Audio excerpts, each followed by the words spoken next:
మన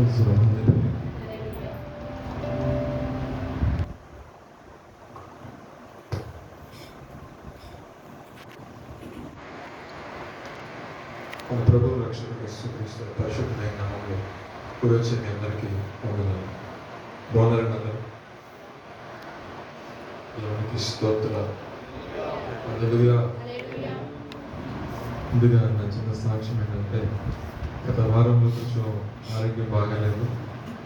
నాకు ఒక్కడికే కాదు, ఫస్ట్ బాబుకి బాగాలేదు, తర్వాత పాపకి, తర్వాత మా వైఫ్కి, ఇంకా ఫైనల్గా నాకు కూడా కొంచెం ఇబ్బంది అయింది.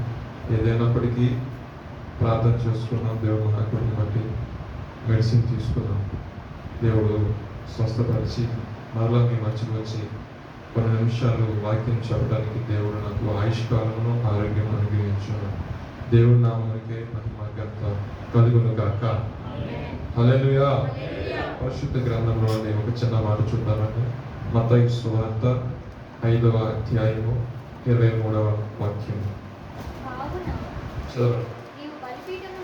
నీవు బలిపీఠము వద్ద అర్పణము అర్పించుచుండగా నీ మీద నీ సహోదరునికి విరోధమేమైనా కలదని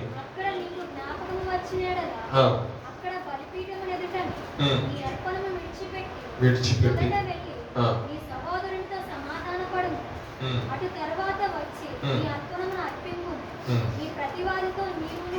చాలు చాలు. పరిశుద్ధ గ్రంథంలో మనము తరచుగా ఈ యొక్క మాట వింటూ ఉంటాం. చాలా సంఘాల్లో వెరీ ఫ్రీక్వెంట్గా ఈ యొక్క మాటను తెలియజేస్తూ ఉంటారు. ఎందుకంటే మన యొక్క జీవితంలో ఆశీర్వాదము, దీవెన, జయము చూడాలంటే విరోధ స్వభావం అనేది మన యొక్క జీవితంలో ఉండకూడదని పరిశుద్ధ గ్రంథం సెలవిస్తుంది. యేసు ప్రభు వారు సశరీరుడిగా ఉన్న దినాల్లో కొన్ని మాటలు తెలియజేస్తూ అక్కడికి వచ్చిన వ్యక్తులతో మాట్లాడుతూ నరహత్య చేయొద్దు, వ్యభిచరించవద్దు, దొంగలు ఇవ్వద్దని కొన్ని ఆజ్ఞలు చెప్తూ నీ యొక్క బలిపీఠం మీద ఒక అర్పణ అర్పించే ముందు నీ మీద నీ సహోదరునికి, అంటే ఈయనలో ఎటువంటి ద్వేష స్వభావం అర్పించే వ్యక్తిలో లేదు, కానీ అర్పించే వ్యక్తిని బట్టి తన సహోదరునికి ఏమైనా ఉంటే ముందుగా వెళ్ళి సమాధానం పడమని. పాయింట్ నాకు కొంచెం ఫస్ట్ నాకు అర్థం కాదు. సరే, మనమేమన్నా ద్వేష స్వభావంతో ఉంటే వాడి మీద వెళ్ళి మనం సమాధానం పడటం అక్కడ దాకా ఓకే. అతను పెట్టుకున్న ద్వేష స్వభావం నాకు జ్ఞాపకం వచ్చినప్పుడు నేను వెళ్ళి అతనితో సమాధానం పడటం ఏంటి? మీకు అర్థమైందా? అక్కడ రాసిన మాట అదే కదా. మరొకసారి చదవండి. నేను తప్పుగా అర్థం చేసుకున్నానా? మరొకసారి చదవండి ఆ మాట.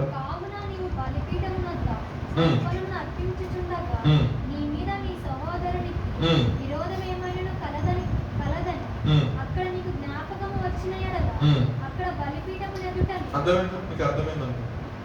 అంటే మన మీద మన అన్నయ్య కానీ, అక్కయ్య కానీ, తమ్ముడే కానీ, ఇక అన్నింటి మనం చెప్పిన అవసరం లేదు. ఎవరికైనా విరోధం కలిగిన స్వభావం, అంటే వ్యతిరేక స్వభావం లేదా పగ ప్రతీకారం ఉంటే మనం వెళ్ళి అక్కడ సమాధానం పడటం. అదే అక్కడ దేవుడు దాచుకున్న ఆశీర్వాదం దేవుడికి స్తోత్రం. తను తాను తగ్గించుకున్నవాడంట హెచ్చించబడతాడు. తను తాను హెచ్చించుకున్నవాడు ఏ విషయంలో సరే ఒక టైం వచ్చినప్పుడు తగ్గించబడతాడు. పరిశుద్ధ గ్రంథం సుస్పష్టంగా తెలియజేస్తుంది ఏంటంటే, అర్పణ అర్పించడానికి వెళ్ళినప్పుడు నీ సహోదరుడు, నీ కుటుంబస్తులతో ఏదైనా వైరం ఉన్నట్లయితే ముందుగా అక్కడ అర్పణ అర్పించడం మానిపెట్టు. నువ్వు వెళ్ళి వారితో సమాధానం, అప్పుడు నీ యొక్క అర్పణ ఏమైందంటే అర్పించబడుతుంది, అంగీకరించబడుతుంది, సమాధానం పరచబడుతుంది. సమాధానం పరచబడకుండా నువ్వు ఎన్ని ప్రయత్నాలు చేసినా నీ యొక్క జీవితంలో సక్సెస్ అనేది ఇది అంటారు కదా. చాలా మంది వారి యొక్క జీవితంలో సక్సెస్ అయిన వాళ్ళ పర్సన్ చూసుకుంటే వాళ్ళు చెప్పే మాట ఏంటంటే, ఫస్ట్ లో కొన్ని ఒడిదడుగులు ఉన్న తర్వాత సక్సెస్ అవడానికి ఫస్ట్ లో ఎవరైతే ప్రాబ్లం క్రియేట్ చేశారో వాళ్ళందరూ కూడా సమాధానం పడిన తర్వాత వాళ్ళు చెప్పిన మాట అంటే, వీళ్ళందరూ సెటిల్ అయిన తర్వాత మనకు కొంచెం పీస్ ఆఫ్ మైండ్ వచ్చిందండి, కొద్దిగా గట్టిగా చేసాము, మాకు జీవితంలో ఉద్యోగం వచ్చింది, మంచిగా మేము అభివృద్ధి అవుతున్నాం, అది వ్యాపారం వచ్చాము, అభివృద్ధి చూస్తున్నాం చెప్తున్నాం అంటారు కదా. సో క్రైస్తవ జీవితంలో కూడా ఏంటంటే మనము పరిశుద్ధులుగాను పవిత్రులుగాను దేవుని చేత పిలువబడిన తర్వాత మనల్ని ఆశీర్వదిస్తాడు దేవుడు, మనల్ని దీవిస్తాడు.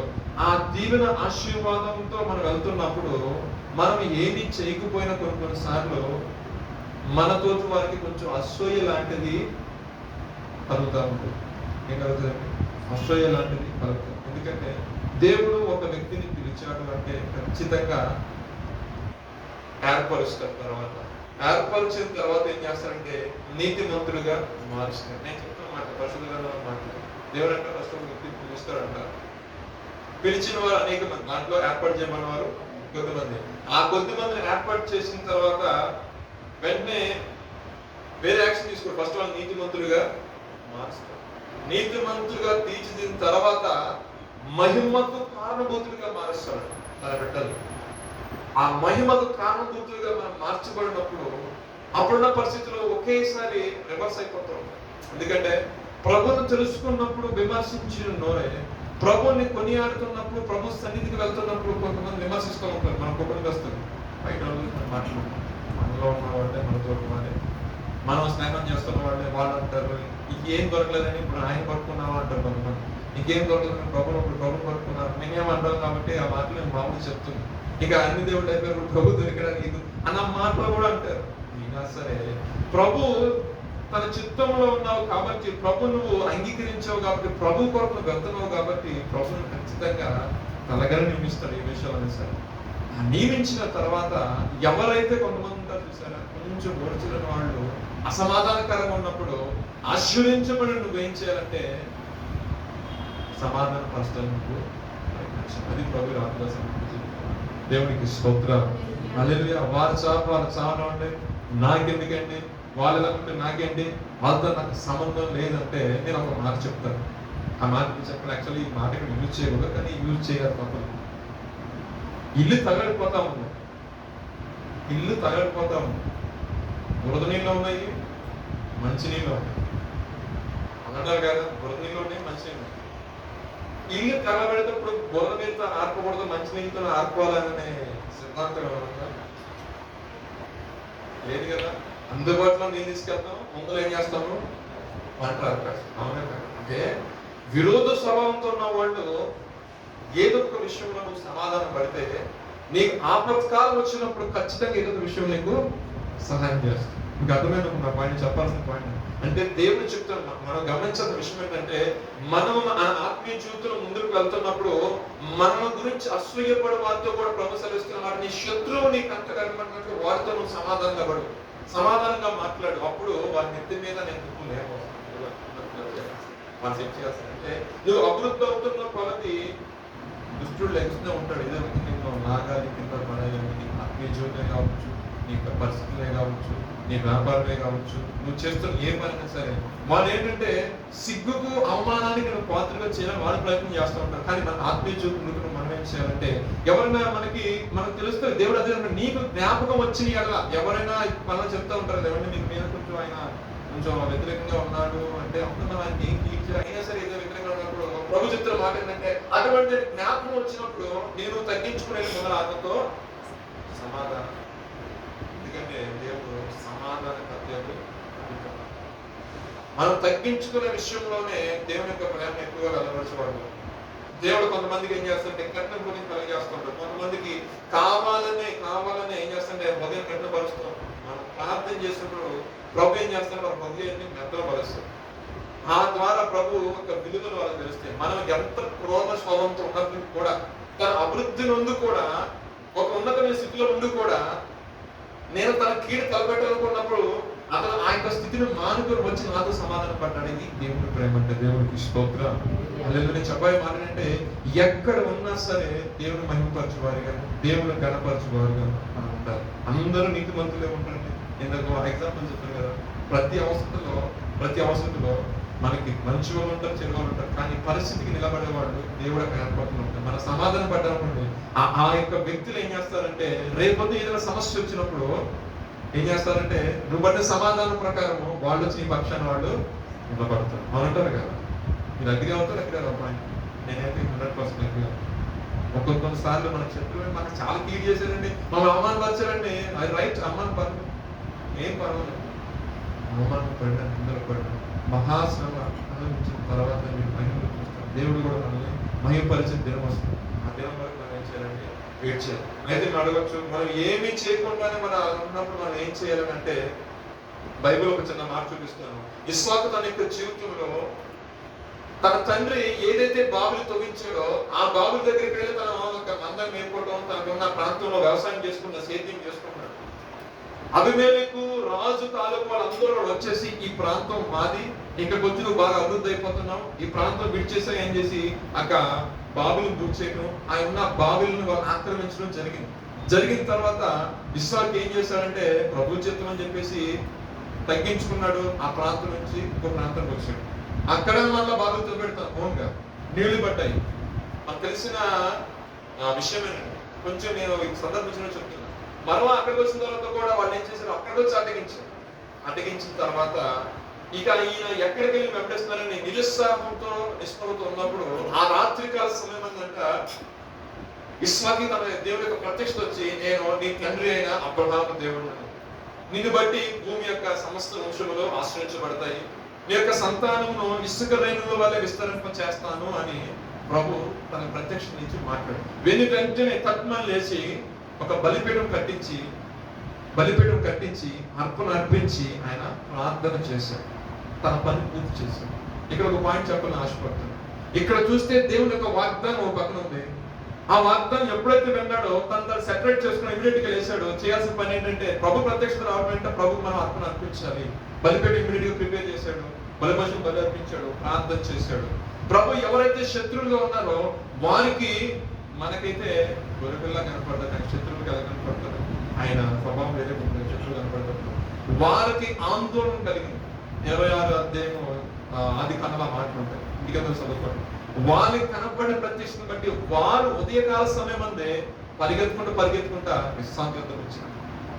అంటారు, దేవుడు నీకు తోడై ఉన్నాడని మేము ఎరుగుతుంది. అంటే అంత ముందు 2-3 బావులు పుడిచినప్పుడు ఇస్సాకు కొంచెం కృంగిపోయాడే కానీ ప్రభు వైపు చూసింది. కానీ ఎప్పుడైతే తన యొక్క జీవితంలో ఒక ప్రత్యక్షత వచ్చిందో ఆ ప్రత్యక్షతని వెంటనే ఏం చేశారంటే దేవునికి ఒక అర్పణ అర్పించి దాన్ని కాపాడుతాం. చేసిన వాగ్దానాన్ని ఎత్తుబట్టి ఆ బలిపీఠం అంతా ప్రార్థన చేసినప్పుడు ప్రభు ఏం చేస్తారంటే ఎటువంటి సమస్యలైనా, ఎటువంటి ఇబ్బందులు, ఎటువంటి శత్రువులైనా సరే వంగరేస్తాడు. ఏం చెప్పాలంటే విధానంగా ఎక్కడికి ఏ విధంగా వాటిని తొలగించాలో ఆ రకంగా ప్రభు తొలగిస్తాడు. ఆ యొక్క ఏర్పాట్లో ఇస్సాకు ఉన్నాడు కాబట్టి ఇస్సాకు చేసిన వాగ్దానం బట్టి ఆ రాత్రికాల సమయం అందే వెళ్ళి ఆ రాజుతో మాట్లాడు. అక్కడున్న రాజులందరూ కూడా ఆ ప్రాంతంలోకి వచ్చి ఇస్సాకుతో సమాధానం పట్టనే కాకుండా ఆయన దగ్గరకు వచ్చి షేక్ హ్యాండ్ తీసుకొని, ఆయనతో నువ్వు మాతో సమాధానం ఉన్నాయా, మేము మీ ద్వారా మాకు ఎటువంటి కీడు రాకుండా. అసలు కీడు కాల్ చేసింది ఎవరండి? వీళ్ళే కదా. ఫస్ట్ నుంచి వ్యతిరేకమైనది వీళ్ళే. కానీ ఒకలాంటి భయం వీళ్ళకి కలిగింది. ఒకలాంటి భయము. మరి ఏమి చదువుకున్నారు, ఎవరు చెప్పారు? కొంతమంది సాక్షులు ఉంటాయి కదా. ఇశ్రాయేలు ప్రజలు వస్తున్నారంటే పక్క రాజ్యాల వాళ్ళకి భయం వేసింది. ఎందుకంటే దేవుడు వాళ్ళకి తోడే ఉంటాడు. వాళ్ళు యుద్ధం తలపెట్టారంటే ఎంతవరకు అప్పచెప్పుకోవాలంటే లేదు. ఎందుకంటే దేవుడు పెట్టుకునేవాళ్ళు, దేవుడి చేత ఏర్పాటు చేయమని జనం ఆ సాక్ష్యం ఉందిగా. మరి ఇస్సాకును గురించి ఏ సాక్ష్యం ఉన్నారో మనకే తెలియదు. అలాగే మన గురించి జనులు ఏ సాక్ష్యం వింటున్నారో మనకు తెలియదండి. మనం ఎక్కడున్నా మన గురించి ఏ సాక్ష్యం బయటకు వెళ్తున్నారో మనకు తెలియదు. మనం దేవుని గురించి లేదా దేవుని యొక్క చెప్పిన మాట ప్రకారం మన పరిశుద్ధ జీవితం జీవిస్తూ ఉంటే దేవుడు ఆశీర్వదిస్తారు. కాబట్టి వాళ్ళు చెప్తారు తన యొక్క జీవితంలో ఆటుపోట్లు వచ్చినప్పటికీ కూడా ప్రభు అతను తోడై ఉన్న దాన్ని బట్టి అనేకమైన శ్రమల్లో, అనేక మంది ఇబ్బందులు, అనేకమైన కష్టాల నుంచి ప్రభు అతను లాగా అతను జోరు మరి మీరు పోతాను అతని పక్షాన్ని దేవుడు ఉన్నాడు. దేవుడు తీసుకోవాలి. హల్లెలూయా. మన జీవితంలో కూడా ఇస్సాకు జీవితంలో కూడా నుంచి కూడా ఎవరో చెప్పుకుంటారు ఈ రాజు గారికి. తెల్లారిపాటికి ఉదయాన్నే ఉరికి వచ్చేసి వీళ్ళందరూ వచ్చేసి చక్కగా నీ పనులు కొనసాగించుకొని సేద్యం చేసుకో, నీ కాపులు లేకుండా మాకు ఇబ్బంది ఏం లేదు. కాకపోతే ఏంటంటే ఒక నిబంధన మాకు వచ్చి ఏంటి, నీ ద్వారా మాకు అపాయము ఏంటంటే ఆయన ద్వారా తన బిడ్డల ద్వారా అపాయం రాకుండా ఏమంటాడు, సమాధానం. అంటే బలిపీఠం మీద మనం అర్పణ అర్పించినప్పుడు సమాధాన పడడం అనేది చాలా ఇంపార్టెంట్. ఈ సాయంత్రకాల సమయంలో దేవుడి సన్నిధిలోకి మన వాక్యం వినడానికి వచ్చున్నాం.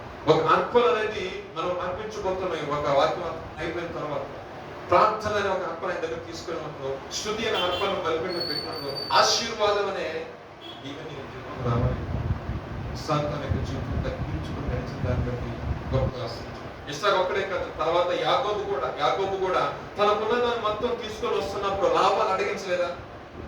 లాభాలు అడిగించినప్పుడు లాభానికి అనేక రకాల ఆలోచన వచ్చినప్పుడు ప్రభు చెప్పాడు, యాకోబు చెప్పినప్పుడు వెళ్ళొద్దన్నాడు. అతను చేసిన మోసానికి, అతను చేసిన దానికి దేవుడే ఏం చేశాడంటే న్యాయం చేశాడు. ఏ రకంగా ఆశీర్వించాలో, ఏ రకంగా దీవించాలో అన్నాడు. ఒక ఆఫర్ అనేది లాభం నుంచి ఏమన్నాడు, ఈసారి 40 ఆటల్లో మచ్చలు ఏతున్నాయి మొత్తం నీకు ఇచ్చేస్తున్నాయా, మామూలుగా నేను తీసుకుంటాను. దేవుడు ఏం చేసి సమస్త మీరు వాడు మంచి జ్ఞానం ఇచ్చాడు. అప్పుడు దాకా మోసపోయాడు, ఇబ్బందులు పడ్డా, కష్టాలు పడ్డా. దేవుడు ఏం చేశాడంటే ఇబ్బంది పెట్టుబడి నోట్ల నుంచి దేవుడు ఒక మాట పంపించాడు. ప్రభువు తన కార్యాలు కనపరిచాడు. ఎంతైతే 21 సంవత్సరాల పొలిటీషన్ ఎంత రావాలో అంతగా డబల్ యాకోబుకి ఇచ్చి దేవుడు పంపించాడు. కానీ ఏంటంటే తన మూవ్ అవ్వాలంటే అక్కడ సమాధానం పడడం అనేది చాలా ఇంపార్టెంట్. అక్కడి నుంచి మాందర్ పరిగెత్తుకొచ్చాడు. అక్కడ కూడా సమాధానం పడే ఈ యొక్క తన స్వగ్రామానికి బయలుదేరినట్టు పరిశుద్ధ గ్రంథంలో. ఈ మాటలు చెప్పడానికి కారణం ఏంటంటే మన కుటుంబస్తులే కావచ్చు, మన బంధువర్గంలో కావచ్చు, మనం క్రీస్తుని కలిగి ఉన్నాం కాబట్టి వీలనంత మట్టుకు మనం ఏంటంటే సమాధానం కలిగి ఉండటం మనకి శ్రేయస్కరం, సమాధానం కలిగి ఉండటం మనకి ఆశీర్వాదం. అని మనుషుల వాళ్ళు వచ్చే ఘనత కాదు, కానీ సాక్షాత్తు నిన్ను నుంచి సర్వలోకాన్ని పరిపాలిస్తున్న ఆయన యొక్క నేత్రం అంటే భూలోకం మొత్తం సంచారం చేస్తుంది. ఎందుకని యథార్థ ప్రవక్తను కలిగి ఆయన వెతుకు వారు కలరేమో అని ఆయన లేఖనాలుగా సెలవిస్తుంది. మన అంటాము, మేము వస్తున్నాం కదండి, మేము దహన బలు ఇస్తాము. ఇదివరకు రోజుల్లో అయితే దహన బలు ఇచ్చేవారు, ఎడ్లు ఇచ్చేవారు, పొట్టేళ్ళు వాళ్ళని తీసుకొచ్చి ఆత్మ అర్పించేవారు. కానీ దేవుడు కూడా అదే రీతిగా ఏంటంటే మేము చేస్తున్నాం, మాకు ఎందుకు చేయరు అన్న ధీమాలు ప్రజలు వెళ్ళిపోయినప్పుడు అసలు ఎవరమన్నాడు కదా అందరూ కదా. చూడండి మాట చూడండి, యెషయా గ్రంథము 1వ అధ్యాయము 12-15 మాట చదువు.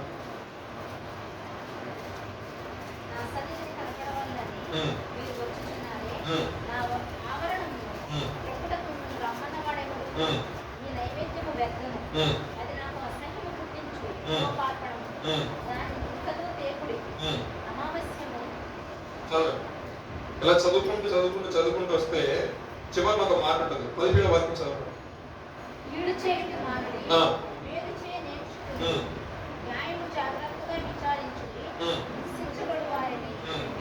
అంటే జనం ఎలాగా అయిపోయారంటే ఏదో ఒక రకంగా పాపం చేసేయటం, ఏదో ఒక రకంగా వెచ్చలుడిగా తిరిగేయటం, ఏదో ఒక ఆత్మను అర్పించేస్తే దేవుడు కాంప్రమైజ్ అయిపోతాడు కదా అన్న విధానంలోకి జనం ఏమైపోయారో తెలిసారు.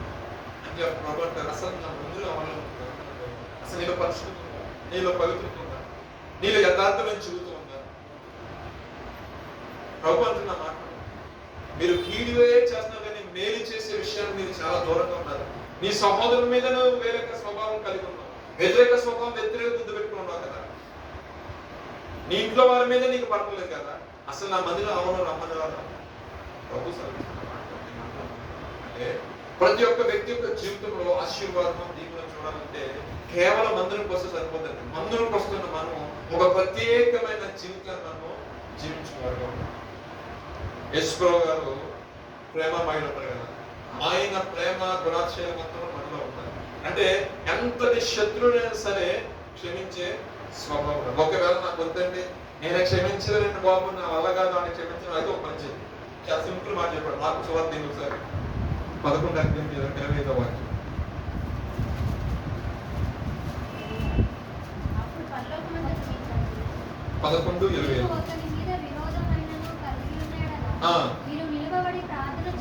ఒకవేళ నీ హృదయంలో ఒకరి మీద విరోధం కలిగి ఉన్న వాడు చేసే పని నీకు నచ్చట్లా, అనేక సార్లు అవమానపరిచి కోపం అసలు రేపేస్తుంది, అక్కడ కూర్చున్నా సరే వాడి గురించి ఆలోచన వస్తే వాడు నిన్ను ఎంత డిస్టర్బ్ చేస్తున్నట్టు అనేక రకాల డిస్టర్బ్ చేస్తున్నప్పుడు ప్రభు చెప్తున్న మాట ఏంటంటే, నిలువబడి ప్రార్థన చేయుడప్పుడల్లా వారిని మీరు క్షమించండి, దేవునికి స్తోత్రం అన్నట్టుగా. ఇక్కడ మనం ఒకటి గమనించాలి, మనకి వాళ్ళే బోనస్ గా గుర్తిస్తున్నారు ఏంటంటే శత్రువు అన్నవాడు సరిదిద్దుతున్నప్పటికీ మనకు లోపల మనకు విరోధ స్వభావం వస్తున్నప్పుడు కూడా ఆ స్వభావం రాకుండా మనం ఏం చేయాలంటే అనుక్షణం మనకు ఈ దేహం కాదు, దీని లోపల ప్రభు పెట్టిన ఆత్మ ఉంది కదా, ఆత్మని ఏం చేయాలంటే బ్రతికించాలి అంటే మన యొక్క అహాన్ని అణుచుకోవాలి. శరీరంలో ఉన్నప్పుడు మనకి కొంచెం అహం ఉండదు.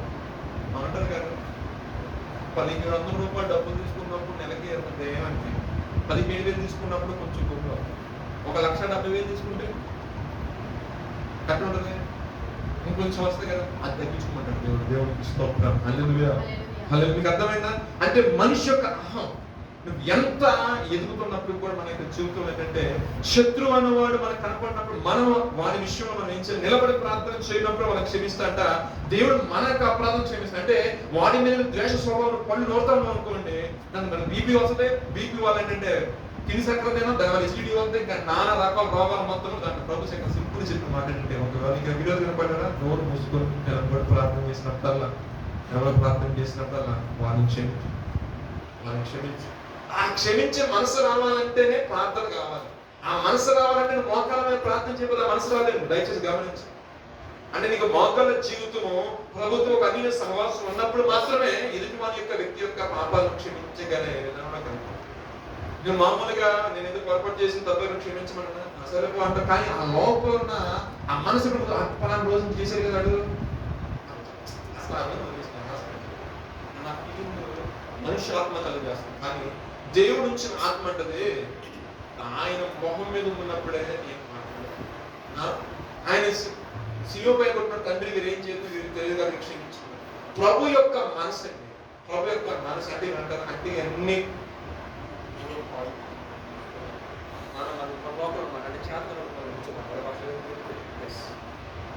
చుంటేనే కదా ఆయన స్టార్ట్ చేసేది.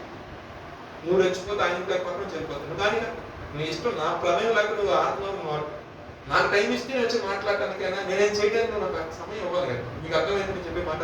అంటే దేవుని యొక్క సమయానికి అంటే దేవుని యొక్క పనికి మనం ఏం చేయాలంటే కొంచెం స్పేస్ అనేది ఇవ్వాలి. కొంచెం స్పేస్ అనేది ఇస్తే ప్రభు యొక్క కార్యాలయం స్టార్ట్ చేస్తాం. మన స్పేస్ ఇవ్వకుండా ఆ స్పేస్ లో కూడా మనం వెళ్ళిపోయి మనమే ఆలోచించేసి మనమే కీర్తించేసి మనమే చేసాం అనుకోండి, ప్రభు నామ మహిమపరిచే వ్యక్తిగా మనం ఎప్పటికీ కూడా దేవునికి స్తోత్రం. హల్లెలూయా. హోషేయ 6:6 చదవండి. దాంట్లో అంటాడు, నేను బలిని కోరను కానీ కనికరంనే కోరుచున్నాను, దహన బలుల కంటే దేవుని గురించిన జ్ఞానము నాకు ఇష్టం. హోషేయ 6:6. ఎందుకని ఆ మాట చెప్తున్నట్లయితే వాడు ఒకటే థీమ్ లో ఉన్నారు. ఏంటంటే ఎన్ని పాపాలు చేసి ఏం చేసినప్పుడు కూడా ప్రభు ఏదో వాటిని క్షమించేస్తాడు. ఆ యొక్క మోటు నుండి బలి మాకు వస్తాడు. ఇప్పుడు అంటాడు, నేను పరిశుద్ధతను కోరుకునే దేవుడు. ఏమన్నాడు దేవుడు? ఏం కోరుకుంటాడంటే పరిశుద్ధతను కోరుకునే దేవుడు. అదే విధంగా సమాధానపరచు వారి ధన్యులు. అలా ఏం చేస్తారంటే ఏం సమర్పించుకుంటారు?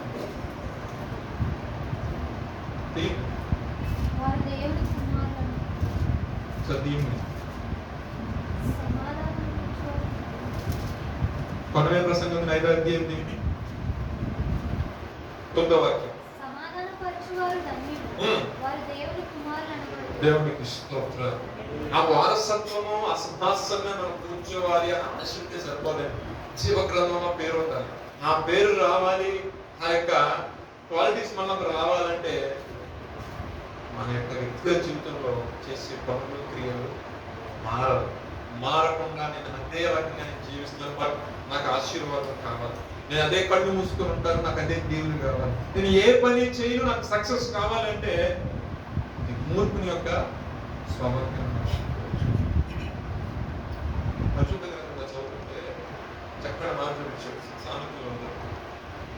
పనిలో జాప్యం చేయకుండా, తనలో జాప్యం చేయకుండా క్రమంగా పనిచేసేవాడంట ఏలుబడి చేస్తాడు. ఏంటంటే క్రమంగా తప్పకుండా పర్ఫెక్ట్ గా జాప్యం చేయకుండా కరెక్ట్ గా ఉన్న వ్యక్తి అంట ఏలుబడి చేస్తాడు.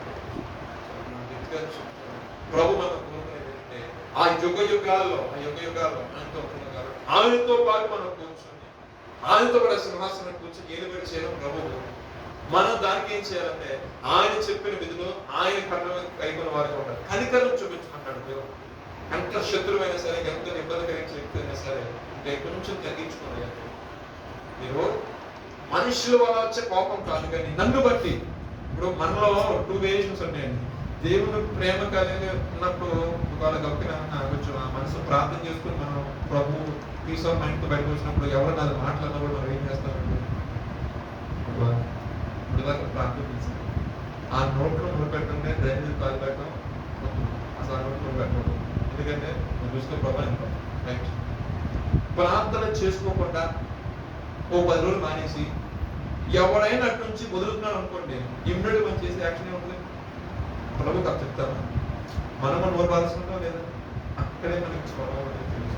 అంటే ఎంత ప్రార్థనలో ఎటువంటి సహవాసం కలిగి ఉన్నామో, ఎవరితో సహవాసం కలిగి ఉన్నామో అది మనల్ని మన స్వపరిశీలన మనకే మనం తెలియజేస్తాం. అంటే రాత్రికాల ప్రభు చెప్తారు, మనకు బలిపీఠం మీద అర్పణ అర్పించడానికి వస్తున్నాం కాబట్టి ఆ అర్పణ అంగీకరించబడేటట్టు ఏదైనా పాపనీయమే కానీ, ఏదైనా దోషమే కానీ, ఏదైనా అపవిత్రమే కానీ, ఏదైనా నీకు గుర్తొచ్చిన ఫస్ట్ కళ్ళకు ఒప్పుకొని వాటిని విడిచిపెట్టి, అబ్బా తెలుసో తెలియకో నా యొక్క జీవితంలో పొరపాటు జరిగింది, ఈ యొక్క మాట పారేసుకున్నాను, ఇలా గబుక్క చేసుకున్నాను, లేదంటే గబుక్క తప్పుగా మాట్లాడాను. నీ మనస్సును ఎప్పుడైనా తొలిచివేస్తున్నా సిగ్గుపడద్దు. దయచేసి సిగ్గుపడిన అవసరం వెళ్ళిపోయి, ఒకవేళ దొంగతనం చేస్తే 10 రూపాయలు దొంగతనం చేస్తే 100 రూపాయలు చింతేసి కొత్తగా దేవుడు అనుకున్నప్పుడు ఆ ఊళ్ళో ఏంటికి వెళ్ళినా ఆయన ఉన్న అలవాటు జోలు తెచ్చుకొచ్చేది, ఏదో ఒక కనీసం స్కూల్ తెచ్చుకునే అలవాటు. కనీసం వాస్తవం చెప్తాను, స్కూల్ అన్న ఇంటికి పాప్ డ్యూటీ చేస్తారు కదా, స్వీట్ పెట్టినప్పుడు పెద్దగినే తెచ్చుకోలేగానే స్కూల్. ఆయన కూడా చిన్నప్పుడు అలవాటు. ప్రభువుని తెలుసుకోక ముందు ఇంట్లో సామాన్ బయట సామాన్. ప్రభు తెలుసుకున్న తర్వాత ఎవరో ఒక సేవకుడు చెప్పారంట, అన్యాయంగా అబద్ధం తీసుకుంటే తిరిగి ఇచ్చేయాలి, దొంగలించితే ఒకవేళ వెళ్ళిపోయి సిగ్గుపడకుండా వెళ్ళిపోయి చెప్పేసి తెలిసిన దొంగతనం చేశాను, మీకు తెలియకపోవచ్చు చెప్పేసి అంటారు. ఈయన వాక్యం ఉన్నారు, ప్రభు నాతో మాట్లాడినటువంటి నిజంగా 3,400 రూపాయల సామాను పోయి ఎవరింటికాడి ఎక్కడ ఏం దొంగతనం చేశాడా చూడండి. దేవుడు అనుగ్రహించిన మనం సిగ్గుపడలేదు. ఆయన ఇంచుమించు ఆయనకు 50-60 సంవత్సరాలు దగ్గర 50 కాలం మధ్య ఆయన చెప్పిన సాక్షి నేను స్టన్నైపోయి అట్టించారంటే సిగ్గుపడింది. ప్రభు చెప్పాడు, ఈ రాత్రికాల సమయం ప్రభుని పిలిచాడు అనుకోండి, నేను దొంగగా అయిపోతాను కదా, ఆ గిల్టుతో ఉండిపోతాను కదా. వాళ్ళు తెలియకపోవచ్చు కానీ దేవుడు చూసిన దొంగనే కదా, అవునంటారు కదా. వ్యభిచారులను, మాంత్రికులను, దొంగలను వీళ్ళెవ్వరూ కూడా పరలోక రాజ్యం అడుగు పెట్టడం ప్రభు క్లియర్ చెప్పేసి ఈయన చేసిన నిజంగా వాళ్ళకి ఇచ్చిన తర్వాత ఎవరో ఇంటికాడ ఒక గ్లాస్ ఇస్తాం ఆశ్చర్యపడి ఏంటయ్యా ఈ ప్రభు అంటే వాళ్ళ హస్బెండ్ వాళ్ళంటే ప్రార్థన చేస్తే ప్రభు అక్కడ కార్యం చేశాడు. వాళ్ళు దేవుడు అనుకున్నారు. దేవుడికి స్తోత్రం. అంటే ప్రభు మనసు ఎటువంటిదంటే విరిచేస్తుంది. తప్పు చేయనివ్వదు. తప్పు చేసిన తర్వాత కూడా మనం ఇంకా నేను చేయగలన్నామంటే అది వాతు వేయబడిన మనస్సాక్షి సాదృశ్యం. తప్పు చేసి కూడా కొంతమంది నేను చేయలేదని చెప్పేసి పిలాతులాగా చేతులు వేసుకుంటాం. నాకు ఏ సంబంధం లేదు, రక్తం గురించి కానీ యేసు గురించి మనసు ఎప్పుడైతే దోషారోపణ చేస్తుందో సిగ్గుపడిన అవసరం. మన వయసులో చిన్నవాళ్ళే కావచ్చు, మన వయసులో పెద్దవాళ్ళే కావచ్చు, మనం మాట్లాడటం వల్ల ప్రభు చూస్తారండి. మనుషులు అలా మాట్లాడిన బట్టి మీరు నవ్వినట్టు నిజంగా నేను అది ఫస్ట్ నవ్వుకున్నా, కానీ వాక్యం విలువ తెలిసిన తర్వాత అనిపించింది ఇది కదా దేవుడు. జకయ్య ఇంటికి వెళ్ళాడు తీసుకురావాలి. జకయ్య అంటారు అన్యాయంగా అక్రమంగా చాలా మంది దగ్గర తీసుకున్నాను ప్రభు. ఇదిగో 1:4 నా మాటలు పరిశుద్ధులు రాయబడిన మాటలు లూకా సువార్త 19:8 సమయం అయిపోతుంది, నేను క్లోజ్ చేస్తాను. 19 అధ్యాయం 8వ వాక్యం. లూకా సువార్త 19:8వ వాక్యం. ఇదిగో ప్రభువా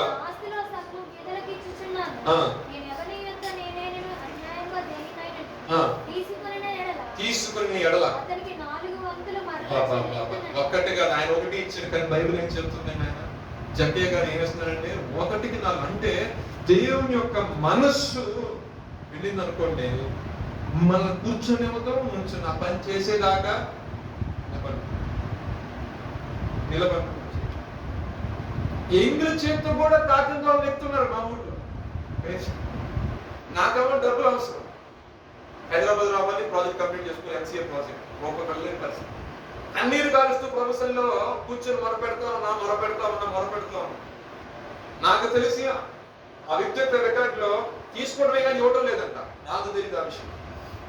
కొత్తగా ప్రభులోకి వస్తుంటే ఇల్లు క్లీన్ చేస్తా ఉంటే మనసు ప్రేరేపిస్తుంది. జాషువాకు 10,000 ఇక అక్కడ వేల ఆట మొదలుపెట్టిందంట. 10,000 ఏడేలే కానీ సరే 7 ఇచ్చాను.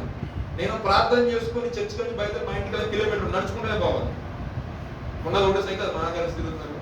సరే నేను నడుచుకుంటా వస్తూ ఉంటే నేను పిలిచిందంట, నేను పట్టించుకోలేదు. మా ఇంటికి ఫోన్ వచ్చింది. మా అమ్మగారు ఫోన్ చేసి దాచుకుని ఒకసారి రమ్మని ఎంతో బట్టలు ఇచ్చి తీసుకెళ్ళి ఆ బట్టలో ఏముంటుంది నాకు తెలియదు. ఏం మా అమ్మగారు ఫోన్ ఇచ్చింది. ప్రభు ఎందుకు ప్రేరేపించాడు? ఈ కుమారుడికి నాకు తిరిగి అవసరం. దేవుడికి స్తోత్రం. నేను ఏడ్చిన ఏడుపు అక్కడ.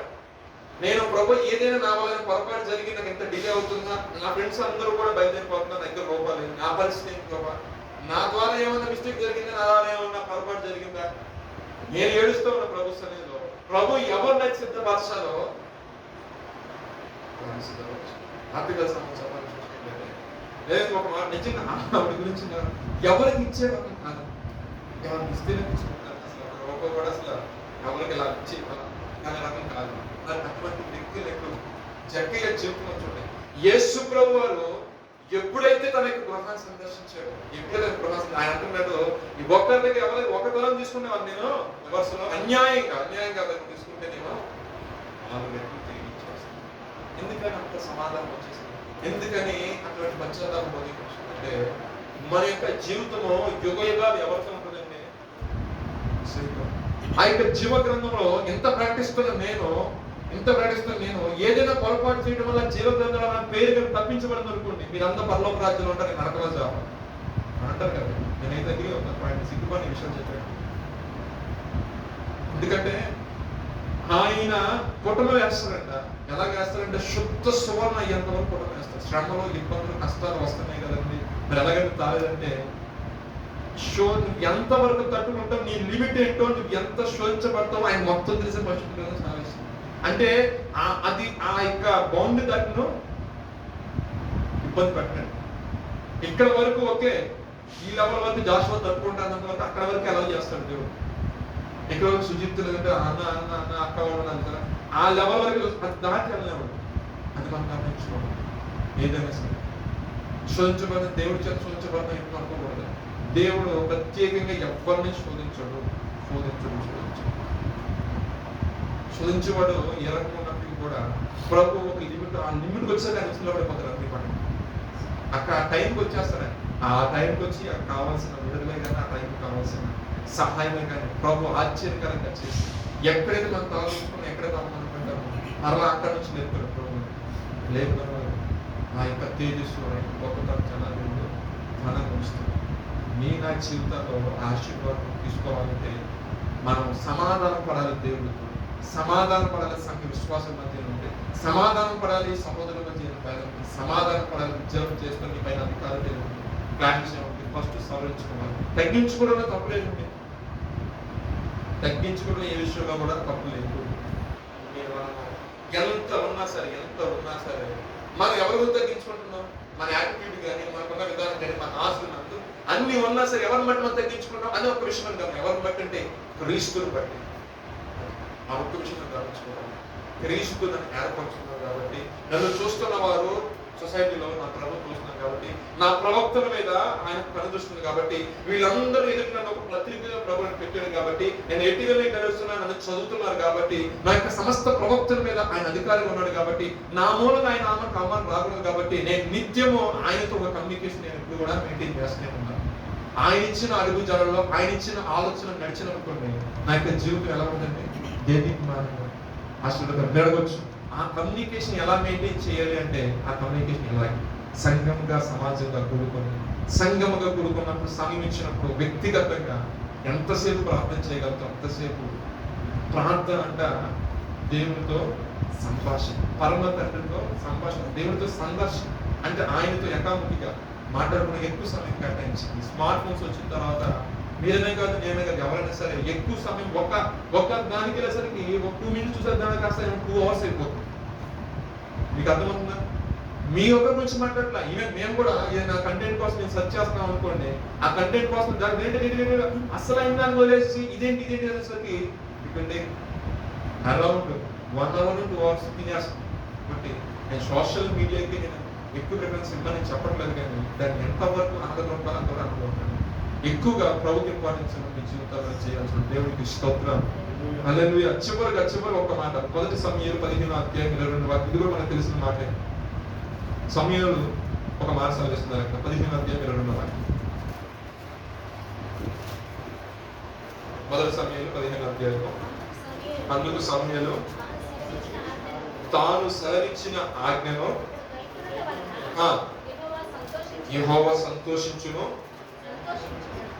చదవండి.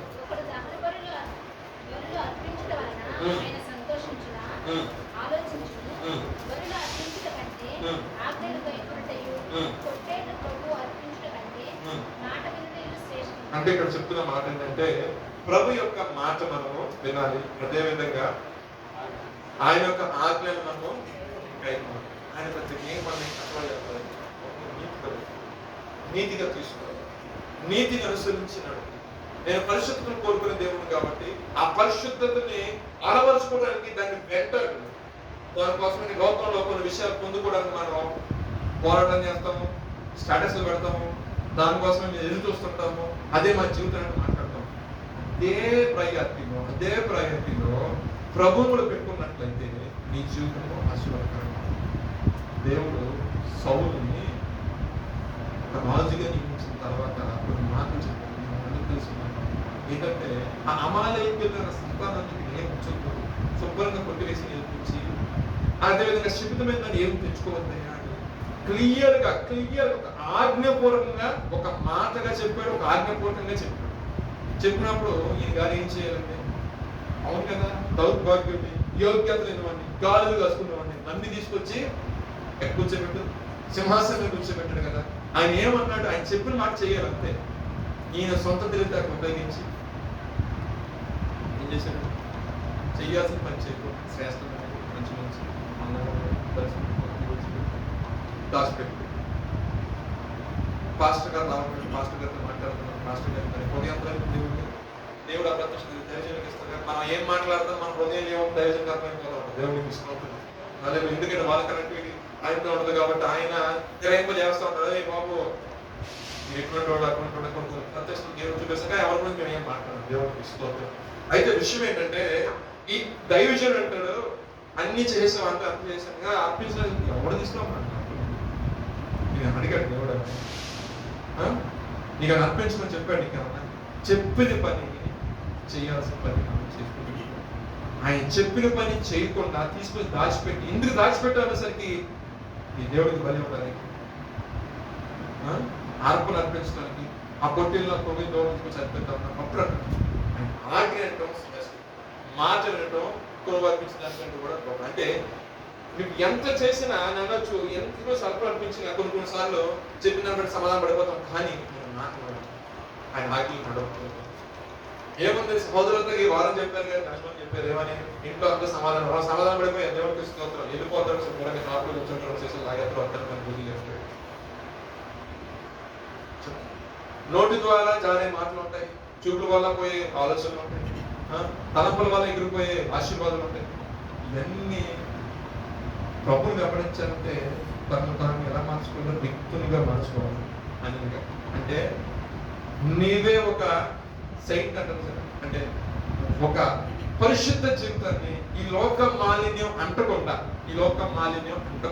నీ దాన ధర్మాలే కానీ సహాయం కానీ అన్ని ఉండాలని పరిశుద్ధంగా సందేశం.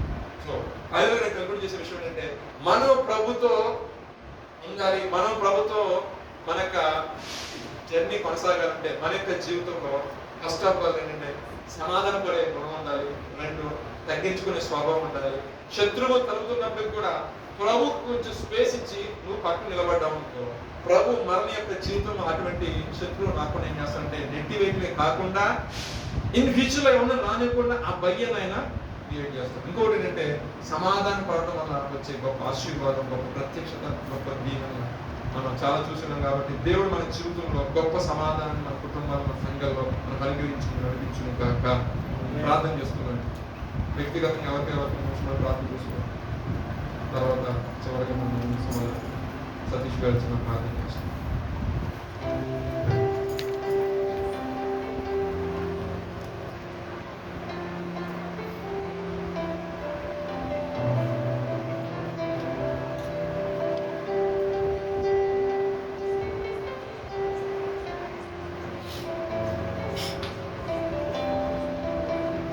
ప్రార్థన చేస్తున్నాం. వ్యక్తిగతంగా దేవుడు ఎంతగానో మనతోటి సమాధాన పడాలి,